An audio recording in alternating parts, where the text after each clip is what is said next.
할렐루야! 오늘 저는 여러분과 함께 여호수아 1장 7절부터 오직 너는 마음을 강하게 하고 극히 담대히 하여 나의 종 모세가 네게 명한 율법을 다 지켜 행하고 좌로나 우로나 치우치지 말라. 그리하면 어디로 가든지 형통하리니 이 율법책을 네 입에서 떠나지 말게 하며 주야로 그것을 묵상하여 그 가운데 기록한 대로 다 지켜 행하라. 그리하면 내 길이 평탄하게 될 것이라. 내가 형통하리라. 내가 네게 명한 것이 아니냐. 마음을 강하게 하고 담대히 하라. 두려워 말며 놀라지 말라. 내가 어디로 가든지 네 하나님 나 여호와가 너와 함께 하느니라 하십니다. 저는 오늘 이 말씀을 가지고 좌로나 우로나 치우치지 말고 라는 제목으로 함께 말씀을 나누겠습니다. 여러분, 여기서 나오는 이 말씀이 여호수아에게 좌우나 우로나 치우치지 말라고 하셨는데 과연 이 말씀의 뜻이 무엇일까요? 사실상 이 말씀은 신명기 5장 32절 17장 11절에 일찍이 모세를 통해 주신 말씀인 것입니다.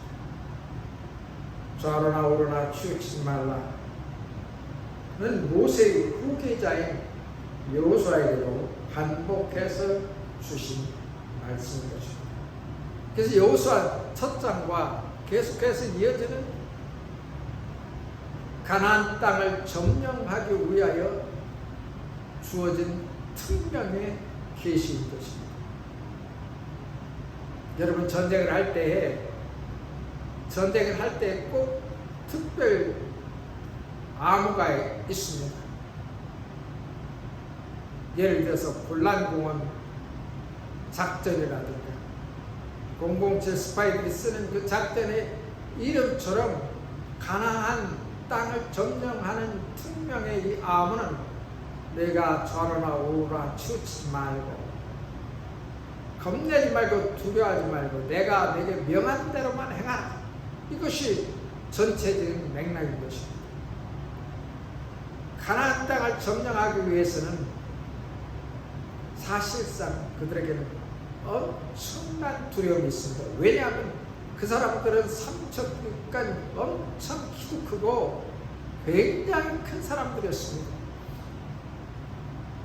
그러니 이들에게는 이것을 이길 만한 육체적 피지컬 바디가 만들어지지 못했습니다. 이미 키 큰 사람 보면, 그리고 주먹이 2~3배 되는 사람 보고, 머슬이 강한 사람 보고, 굉장히 힘있게 보이는 사람 보면 그 육체를 보고서 떨게 되는 것입니다. 그러나 하나님의 사람은 그들의 강하고 키가 크고 육체의 머슬이 강하고 힘있게 보일지라도 떨지 않던 한 사람이 있었습니다. 누군지 아십니까? 다윗이라는 사람이었습니다.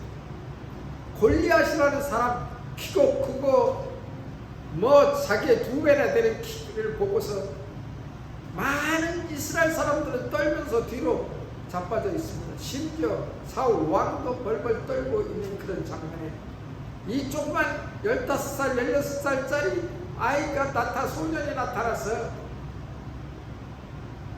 내가 나가서 싸우겠다 했을 때 많은 사람들을 비난하고 비아냥을 했습니다. 내가 군사냐? 내가 용맹이 있느냐? 이런 말로 너는 밥이 될 것이라 그렇게 말했어요. 그러나 다윗이 모시고 사는 분이 한 분이 계신데 그분이 바로 야훼의 하나님, 요 하나님이었던 것입니다.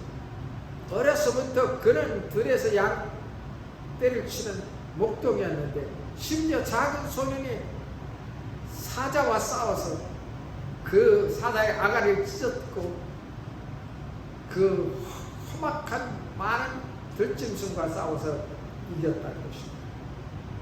그것은 어디에서 나오는 것입니까? 다윗 안에 계신 분, 모시고 사는 분이 있다는 것입니다. 아침에 일어나 여러분 제일 먼저 우리는 어떻게 생활을 합니까? 제 선생이시고 또 나의 목사였던 조영기 목사님이 그런 얘기를 한 적이 있습니다. 나는 아침에 일어나 집을 나갈 때 이렇게 한다 했습니다. 성령님 저와 동행하십시오. 나와 같이 가십시오. 이렇게 명령을 하고 그 출발한다는 것입니다. 그러니 우리 속에서 성령의 빛이 발산하고 역사하지 아니하겠습니다. 여러분과 저도 그렇게 해야 될 것입니다. 왜냐하면 우리는 성령을 모시고 사는 사람들이기 때문에 성령께서 동행하실 때 우리는 성령의 인도함만 따라서 가는 것입니다. 여러분 망망대해에서 배들이 또 망망대해 하늘에서 비행기들이 무엇을 따라가는지 압니까? 그건 GPS라는 항법 장치에 따라서 가야 됩니다. 그렇지 않고는 항해하는 배들도 또 비행기도 길을 잃어버릴 수밖에 없습니다. 그러므로 우리는 좌우나 우로나 치우치지 않는다는 이 말씀이 나의 인생에 또한 여러분의 인생에 항법 장치와 똑같은 것입니다. 우리가 살아가는 인생길에서 이 성경의 말씀이 좌우나 우로나 치우치지 않게 가는 그런 항법 장치와 함께 성경을 가지고 율법의 말씀을 가지고 살아가야 한다는 것입니다. 그러나 오늘날 한국 교회를 볼 때 참 답답한 많은 문제들을 보게 됩니다. 어떻게 해야 될지 모르는 그런 상황 속에 있는 분들도 많이 있는 것 같습니다. 미국에도 마찬가지입니다. LGBT라는 이 무지개 깃발을 들고서 남자와 여자가 바꿔 살면서 그것이 우리에게 자유다, 그것이 우리에게 기쁨이다 하면서 소리치는 자들의 의견을 붙잡고 한 나라를 움직이는 그런 지도자가 있습니다. 그리고 다음 정권도 또 그렇게 하겠다고 그들과 손잡고 온 나라를 흔들고 있습니다. 거짓이 난무하고 살인이 난무하고 폭력이 난무하고 뭐 이렇게 하면서 이 국가가 어떻게 갈까 너무나 염려스럽습니다. 대한민국도 그렇습니다. 우리는 유교를 경험한 아주 참 비굴한 그런 민족인 것입니다. 같은 민족끼리 싸워서 자기 민족이 서로를 죽이던 나라는 독일, 한국. 아직까지도 한국은 남북에 갈라져서 공산주의와 민주주의가 싸우는 그런 상황이 되었습니다. 8.15 해방된 후에 많은 자치단체들이 있었습니다. 그리고 그 당들이 나서서 대한민국의 독립을 축하하고 정권을 잡기 위해서 발버둥 치고 있어. 대표적인 것이 이승만 정권과 김일성 정권이 남과 북에 이제 거대 양당들이 와있습니다. 서로 속이고 서로 죽이는 이 6.25를 만들어 놓은 것 같습니다. 여러분, 우리 오늘 지금 한국이 바로 그러한 상태에 있는 것 같습니다. 거짓된 것을 따라다니는 사람들이 너무나 많다는 것입니다. 좌편에 서 있는 사람들, 우편의 사람들 양쪽으로 갈라져 있는 것 지금 완전하게 드러내고 있다는 것입니다. 오늘 성경 이와 같은 상에서 여러분과 저에게 오직 극히 반대하여 나의 종 모세가 내게 명령한 그 율법을 다 지켜 행하고 우로나 좌로나 치우치지 말라. 그리하면 어디로 가든지 동통하리라. 여호수아 1장 7절은 우리에게 굉장한 퀘스천을 주고 있습니다. 내가 좌쪽으로 가야 될까? 내가 우쪽으로 가야 될까? 어떤 쪽으로 가야 될까? 내가 좋아하는 나는 야당인데 나는 야당에 서야 있어야 돼. 내가 싫어하는 나는 우당인데 근데 우당이 하는 일이 바른 것 같은데 나는 야당 사람인데 우당 일을 지지할 수가 없고 고민에 빠져 있는 많은 사람들이 있는 것입니다. 여러분 성경은 언제나 right side를 주장하고 있습니다. 우편에 서라는 것이 성경에 엄청나게 많이 나왔습니다. 좌가 아니라 우라는 것입니다. 그런데 우라는 것은 늘 right hand, 하나님의 오른손 이렇게까지 표현하면서 성경은 right를 주장하고 있습니다. 여러분 운전할 때 우리는 굉장히 조심하게 해야 됩니다. 운전이 얼마나 무섭고 운전이 얼마나 큰 사고가 난다는 것을 알지 못하는 젊은 사람들은 신나는 스피드에서 막 달립니다. 그래서 앞에서 오는 거대한 트럭을 보면서도 그들은 자신 있게 달립니다. 그러다가 잠깐만 약간 1, 2도만 핸들을 돌려도 100마일로 가던 자동차는 그냥 부딪히고 마는 것입니다. 생명선이 있습니다. 노란 더블 선이 있는데 그 선을 넘어가서는 안 됩니다. 그런데 2차선 시골길에서 신나게 돌다가 마주오는 트럭을 피하지 못하고 그냥 박살나는 사람들이 있다는 것입니다. left, right 우리는 구분할 줄 알아야 됩니다. 그러니 그것을 구분하지 못한 자동차는 그냥 받치고 마는 것입니다. 정신이 나가서 right 시그널을 줘야 되는데 left 시그널을 막 주고 가다가 맞은편에 인식을 잘못한 사람 차에 의해서 받치고 마는 것입니다. 이스라엘 민족이 사는 이 나라의 지질학적 문제는 요단강을 중심으로 세금, 기브온, 여리고, 시딤, 아이, 길갈 등이 좌우로 이렇게 나누고 포진해 있습니다. 좌쪽으로 가도 저기요, 우쪽으로 가도 저기입니다. 근데 그래서 어떻게 가나안 땅을 점령해야 되느냐?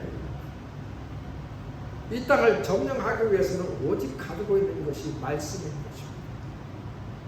여호와의 말씀을 따라 여호와가 백성들에게 전한 말씀으로 너희들은 여리고 성을 점령하기 위해서는 하루에 한 바퀴씩만 돌고 마지막 날에 7째 날에 하루에 7바퀴를 돌라. 그리고 마지막 날에 나팔을 부르라. 7바퀴를 돈 후에 나팔을 부르라. 이것이 가나안 성을 점령하기 위한 전략이었습니다. 아무도 말하지 않고 돌으라는 것입니다. 하루를 도는데 모든 사람들이 다 말씀을 따라 조용하게 걸었습니다.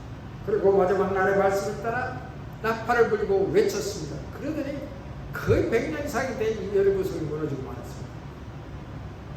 여러분, 하나님의 말씀은 살았고 운동력에서 좌우의 날선은 어떤 것보다 예리해서 골과 한선을 다 쪼개기까지 한다고 말씀하셨습니다. 그래서 말씀의 역사가 있고 말씀의 능력이 있고 말씀이 이루시는 일이 일어나게 되었다는 것은 구약 성경부터 이렇게 다 이루어지고 있다는 것입니다. 그러므로 여러분과 저의 인생이 좌우나 우로 치우치지 않고 살아가야 된다는 것을 성경은 수많은 간증으로 나타나고 있습니다. 이 좌우라는 정치 용어가 생겨나게 된 역사적 배경이 있는데 1789년에 일어난 프랑스 혁명 이후에 이 left and right 좌우파가 생겨났다는 그런 말이 있습니다. 프랑스 혁명 이후는 국민의회에 참석한 사람들이 보수파 오른쪽, 혁명파는 왼쪽에 나누어져서 우파와 좌파로 나누는데 부르기 시작해서 좌파와 우파가 만들어지고 있습니다. 전 세계의 모든 당들이 야당 또 여당 이렇게 좌파 우파로 세계에 큼직하게 나누자면 그렇게 나눠지고 있습니다. 물론 군소 정당들도 이러겠지만 그렇게 만들어지고 있습니다. 지금 대한민국에 우파가 잘합니까? 좌파가 잘합니까? 여러분 평가할 때는 또 우파가 옳습니까? 좌파가 옳지 못합니까? 국회의원들이 하는 행위를 보고 어떤 사람들이 거짓말을 많이 하느냐? 어떤 사람들이 하나님을 거역하고 있는가? 어떤 사람들이 하나님을 거역한 법을 만들고 있는가?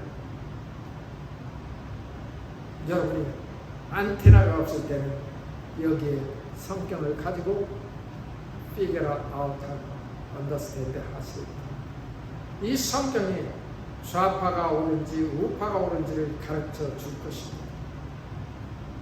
성경은 좌로나 우로나 치우치지 말라고 말씀합니다. 그러나 결국은 우리가 투표할 때는 좌쪽이든 우편이든 한쪽을 찍어야 됩니다.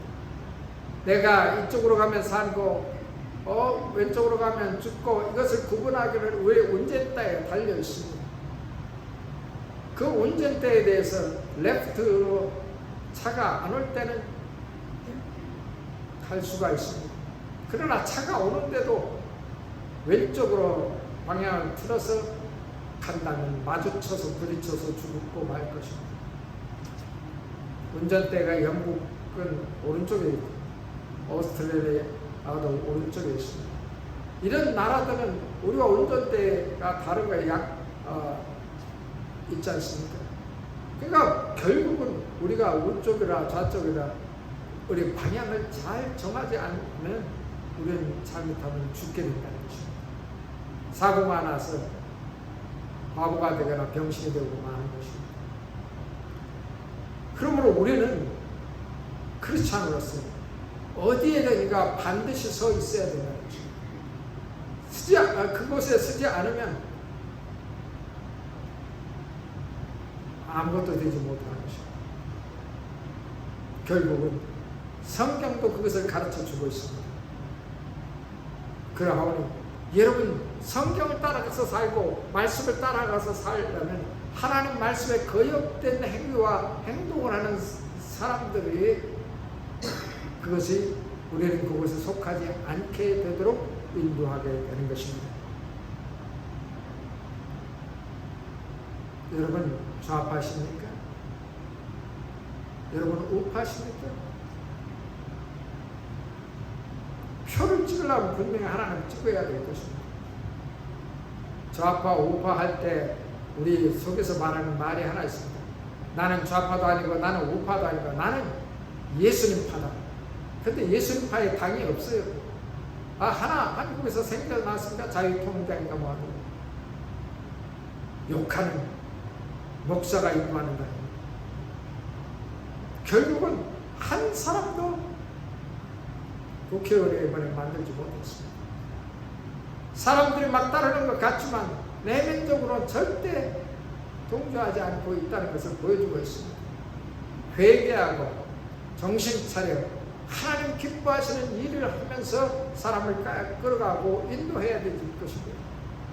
리더자는 성품이 많은 사람들로부터 존경을 받아야 될 것입니다. 그리고 그의 행위가 right side, 오른쪽에 서 있어야 될 것입니다. 오른쪽에 서 있다고 말은 하지만 하나님 앞에서 죄악이 가득 차 있다면 말은 오른쪽이지만 오른쪽에 서 있지 않는 삶을 살아가고 있다면 그는 하나님의 거역에 걸리고 마는 것입니다. 여러분과 제가 하나님 앞에서 정말 예수님의 제자로서 살아갈 때 좌로나 우로나 치우치지 않는 말씀 따라가는 그리스도인이 되어야 할 것입니다. 기도하겠습니다. 아버지 하나님, 주의 말씀을 따라 살게 하옵소서. 혼택된 이 대한민국 백성, 혼택된 이 미국 백성, 정말로 거짓과 진리가 싸우는 그런 이 시대에 아버지 우리가 진리를 쫓아 찾아갈 수 있도록 허락하여 주옵소서. 아버지 하나님 정말 우리가 미혹되는 영에 거짓된 뉴스에 속지 않게 하시며 하나님의 영광을 따라가는 사람을 찾아 하나님의 영광 속에서 거하는 사람 속에 거하여 좌파든 우파든 서게 하여 주옵소서. 성령이 좌로나 우로나 치우치지 말고 따라가라고 하신 주의 말씀을 기억합니다. 주여 아버지 하나님 그리한 율법책을 입에서 떨지 않게 하고 주야로 묵상하고 또 거기서 기록한 대로 다 지켜 행하며 그렇게 가면 내 길이 형통하리라고 말씀하신 주님, 우리가 평탄한 길을 가게 하시고 우리의 인생이 형통하도록 저희를 이끌어 주옵소서. 날마다 지혜를 하나님으로부터 다운받아서 하나님 말씀을 붙잡고 사는 우리가 되어서 하나님께서 형통하는 길을 인도할 때 따라갈 수 있게 하옵소서. 예수님 이름으로 기도합니다.